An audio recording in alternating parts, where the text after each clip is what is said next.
Por décadas, a exploração de Marte foi um monólogo. As vozes eram americanas, com ecos europeus. Nossos olhos no planeta vermelho eram os rovers da NASA, cada um deles uma lenda da engenharia, desde as modestas sondas Viking até os gigantes tecnológicos como Curiosity e Perseverance. Mas enquanto o mundo estava fixado nas imagens de Jezero Crater, esperando por vestígios de vida microbiana em rochas antigas, uma outra nação, silenciosa e determinada, aterrissava na vasta e enigmática Utopia Planícia. E se o segredo mais profundo de Marte, aquele que reescreve não apenas a geologia, mas também a cronologia da vida no Sistema Solar, não estiver nos dados americanos, mas sim em um arquivo criptografado a 300 milhões de quilômetros de distância, enviado por uma nação que prefere o silêncio? Se você é fascinado pelo planeta vermelho e quer acompanhar esta jornada épica sobre o que a China realmente encontrou, desafiando a narrativa estabelecida, não se esqueça de se inscrever no canal e ativar as notificações para não perder as próximas partes desta saga. Sua curiosidade é o combustível para nossa exploração. Para entender a magnitude do que está por vir, precisamos primeiro reconhecer a fundação sobre a qual nos apoiamos.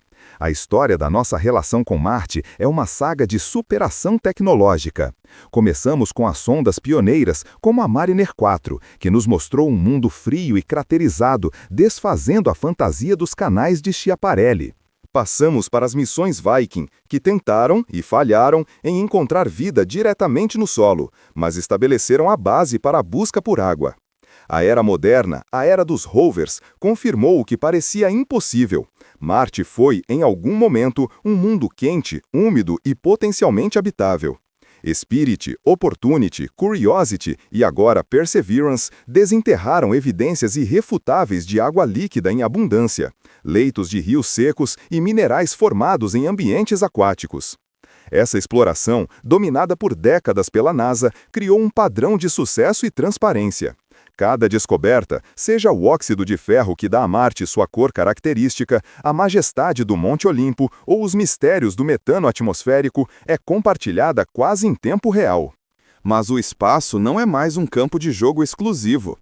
Em 2021, o planeta vermelho recebeu 2 novos visitantes. Enquanto o Perseverance, com seu helicóptero Ingenuity, e o sofisticado instrumento MOXIE, que produz oxigênio a partir da atmosfera de CO2, um passo crucial para a colonização humana, capturava todas as manchetes. A China pousava com sucesso a missão Tianwen-1 e seu rover Zhurong. O pouso em si já era uma façanha. Pousar em Marte é um desafio de engenharia brutal, onde a atmosfera fina é insuficiente para frear a nave, mas densa o suficiente para causar problemas aerodinâmicos. A China, em sua primeira tentativa orbital e de pouso, alcançou um sucesso notável. O local de aterrissagem escolhido pela CNSA, Administração Espacial Nacional da China, não foi aleatório. Utopia Planitia, um dos maiores e mais antigos depósitos de gelo de água do hemisfério norte. Este local é geofisicamente diferente dos locais de pouso dos rovers da NASA, que geralmente buscam antigos deltas de rios e lagos. Utopia Planitia é mais um testemunho da história climática congelada e subterrânea de Marte, um mundo onde a água não desapareceu, apenas se escondeu sob a superfície, protegida da radiação solar e das temperaturas glaciais. É aqui que a descoberta que ninguém está comentando começa a tomar forma. O Zhurong foi equipado com um instrumento de última geração, um radar de penetração no solo GPR de alta frequência. Enquanto os rovers ocidentais têm se concentrado em analisar a superfície e as rochas expostas, o Zhurong estava olhando para baixo, investigando as camadas geológicas até 100 metros de profundidade. Os primeiros dados divulgados pela CNSA confirmaram o que se suspeitava. Existiam múltiplas camadas de gelo e sedimentos antigos. O que não foi amplamente comentado, ou talvez não tenha sido totalmente compreendido pela comunidade científica ocidental no momento de sua divulgação inicial, foi a clareza e a estrutura dessas camadas. O Zhurong não detectou apenas gelo de forma amorfa, detectou uma linha de demarcação extremamente nítida, a cerca de 80 metros de profundidade, que sugeria uma vasta e bem definida interface. A implicação científica é profunda. Essa interface não é o resultado de um processo gradual e lento de congelamento. A nitidez sugere uma mudança climática catastrófica, ou, mais intrigante, a presença de uma estrutura subterrânea que manteve essa camada de água, ou gelo rico em água, intacta por bilhões de anos. Os modelos climáticos atuais de Marte, que pressupõem a perda de grande parte da água nos primeiros milhões de anos, seriam fundamentalmente desafiados por uma reserva subterrânea tão vasta e bem preservada. Mas a verdadeira anomalia veio na análise das camadas superficiais. O Jurong detectou uma anomalia sísmica e eletromagnética a uma profundidade muito menor, apenas 10 a 15 metros, que não correspondia a gelo ou rocha sedimentar comum. Os cientistas chineses referiram-se a ela como uma assinatura de baixa impedância em seus artigos técnicos, uma descrição fria para algo que pode mudar tudo o que sabemos sobre a habitabilidade recente de Marte. Se não é gelo e não é rocha, o que exatamente está refletindo os sinais do radar do Jurong? E por que essa descoberta, que sugere a possibilidade de aquíferos subterrâneos ativos ou, mais audaciosamente, a presença de bioassinaturas preservadas longe da radiação de superfície, não está dominando os noticiários globais? A resposta reside em como a informação é liberada e na natureza exata da assinatura de baixa impedância. É um mistério que transcende a geologia, tocando no cerne da busca por vida extraterrestre e que aponta para um recurso, ou talvez uma estrutura, que a China pode ter decidido manter em segredo por enquanto. O que o Jurong encontrou a 15 metros sobre a superfície de Utopia Planitia está forçando os geólogos planetários a reconsiderar a possibilidade de que grandes quantidades de água líquida e talvez vida microbiana persistam em Marte até hoje. E o que está abaixo dos 80 metros pode ser ainda mais transformador. Parte 2. O mistério da baixa impedância registrado pelo Radar de Penetração Subterrânea RPS do Jurong não é apenas uma anomalia geológica. É uma bomba-relógio política e um divisor de águas na história da exploração marciana. Enquanto as sondas pioneiras como a Mariner e a Viking nos deram as primeiras pinceladas de um mundo árido e os rovers subsequentes, Curiosity, Perseverance, confirmaram a existência de um Marte outrora úmido e habitável, a descoberta chinesa sugere algo muito mais urgente, a habitabilidade presente. A assinatura de baixa impedância significa, em termos simples, que o material encontrado a 15 metros sob Utopia Camícia é altamente condutivo, refletindo o sinal do radar de forma diferente de qualquer rocha ou gelo de água pura já catalogado.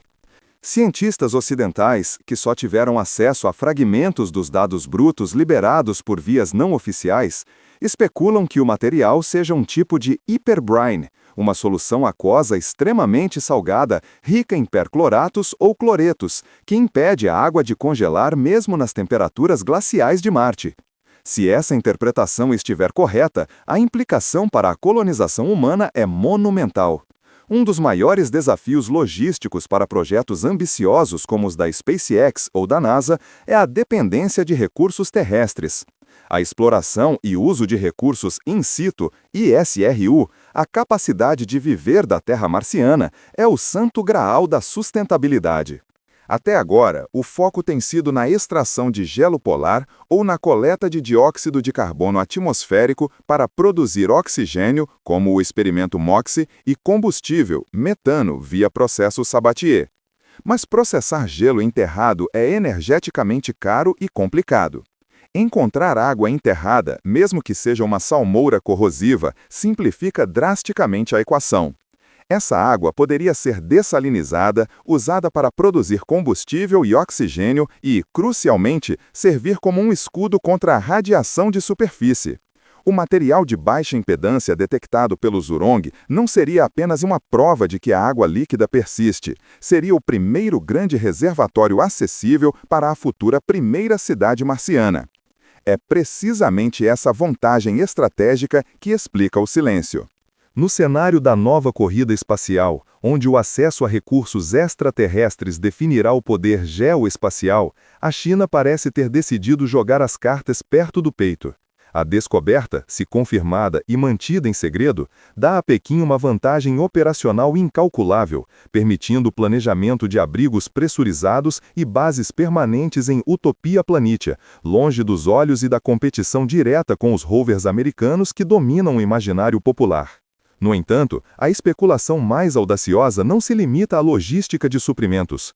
O que torna o mistério mais profundo é a segunda anomalia, aquela que o Jurong detectou a profundidades que se aproximam dos 80 metros, um limite que os geólogos planetários consideram a zona de maior potencial de estabilidade térmica. A 80 metros, a assinatura não era apenas de baixa impedância. Ela era estranhamente uniforme e demarcada, sugerindo uma fronteira geométrica que não se encaixa nos modelos conhecidos de sedimentação eólica ou geologia de rególito. A Terra tem seu próprio histórico de descobertas surpreendentes, desde microfósseis em meteoritos até o metano atmosférico de Marte, cuja origem ainda é debatida, biológica ou geológica. Se a água líquida está persistindo, ela está fornecendo um refúgio da radiação e das temperaturas extremas, criando um nicho ecológico. Essa uniformidade a 80 metros forçou os controladores da missão a reavaliar os dados do Jurong não apenas como geológicos, mas potencialmente como bioassinaturas preservadas ou, na hipótese mais radical, algum tipo de estrutura. A possibilidade de que a China tenha encontrado vestígios de vida microbiana antiga, preservada em um ambiente salino e protegido, ou até mesmo algo que sugira uma intervenção não natural, transforma o segredo de uma questão de recursos em uma questão filosófica sobre nosso lugar no cosmos. O que está abaixo dos 80 metros desafia a classificação. Não é apenas água, não é simplesmente minério. Os dados sugerem um material compósito, com características de condutividade elétrica altíssima, que só poderiam ser explicadas pela presença de minerais raros, ou, como alguns sugerem nos corredores da CNSA, Administração Espacial Nacional da China, uma forma de organização que transcende o acaso geológico. A revelação de que o Jurong encontrou um material compósito, com características de condutividade elétrica altíssima, a 80 metros sobre a planície de Utopia Planitia, forçou a CNSA a recontextualizar toda a história da exploração marciana. As missões pioneiras, desde a Mariner, que nos deu as primeiras imagens de perto, até as sondas Viking nos anos 70, que procuraram vida microbiana de superfície com resultados ambíguos, operaram sob a premissa de que a vida, se existisse, seria superficial ou deixasse rastros geológicos óbvios. Os rovers da NASA, como o Spirit e o Opportunity, mapearam a presença de água antiga e minerais salinos, e o Curiosity e o Perseverance confirmaram a habitabilidade passada, analisando leitos de rios e depósitos sedimentares. O foco sempre foi na superfície, ou, no máximo, alguns metros abaixo.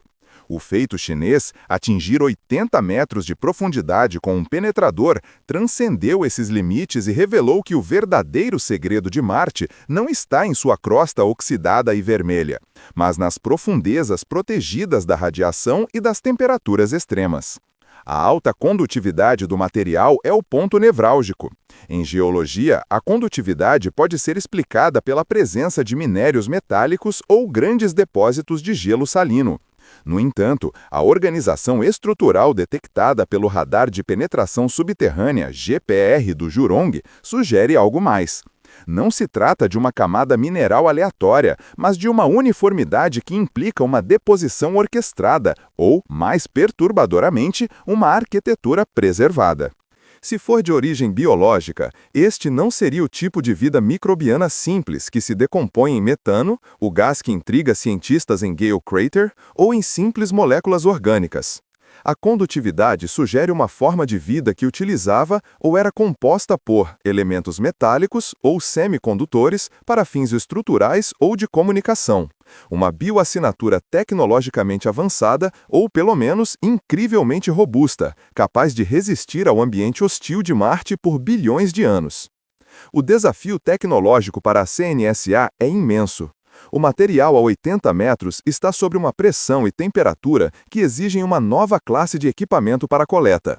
A gravidade reduzida de Marte, apenas 38% da Terra, complica a perfuração estável em profundidades tão grandes, exigindo sistemas de ancoragem e estabilização de massa que superam em muito os rovers atuais. Para analisar o material in situ, seria necessário um laboratório de química avançado, alimentado por tecnologias de utilização de recursos in situ, ISRU, talvez utilizando dióxido de carbono da atmosfera para gerar propelente ou oxigênio para células de combustível, seguindo o princípio que a sonda Perseverance demonstrou com o experimento MOXIE. Manter o sigilo sobre tal descoberta exige uma disciplina de dados quase perfeita. A informação está confinada a um círculo restrito de cientistas e engenheiros em Pequim, cientes de que vazar esta notícia não seria apenas uma questão de geopolítica, mas de filosofia existencial. A descoberta de vida organizada, ou pior, de resquícios de uma civilização antiga, altera fundamentalmente a ética da colonização humana. Projetos como os da SpaceX ou da NASA para estabelecer colônias permanentes em Marte baseiam-se na ideia de que estamos ocupando um planeta inerte, pronto para ser terraformado, aquecido e com sua atmosfera espessada. Se a China encontrou evidências de que Marte já foi habitado por algo que deixou estruturas complexas, o debate ético sobre nosso direito de modificar o planeta explode. As primeiras gerações nascidas em Marte não seriam apenas pioneiros, mas guardiões de um cemitério cósmico. A CNSA agora lida com o paradoxo. A informação é essencial para o avanço da humanidade, mas sua divulgação imediata poderia incitar pânico global, corrida armamentista espacial e, ironicamente, minar a própria cooperação necessária para enviar uma missão de recuperação e análise aprofundada.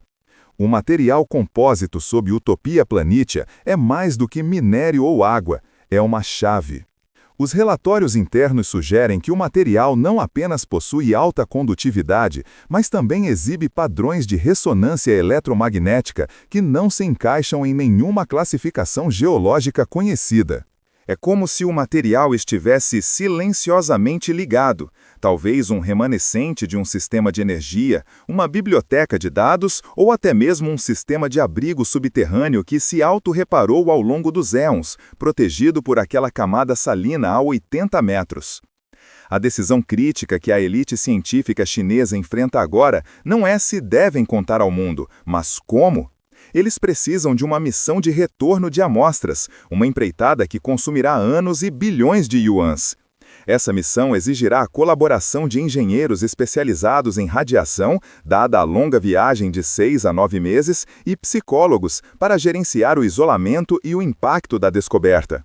O que o Jurong detectou é algo que exige mãos humanas. E a preparação para essa missão secreta já começou, focada em desenvolver um superperfurador que possa não apenas alcançar a profundidade, mas também encapsular o material sem alterar suas propriedades de condutividade.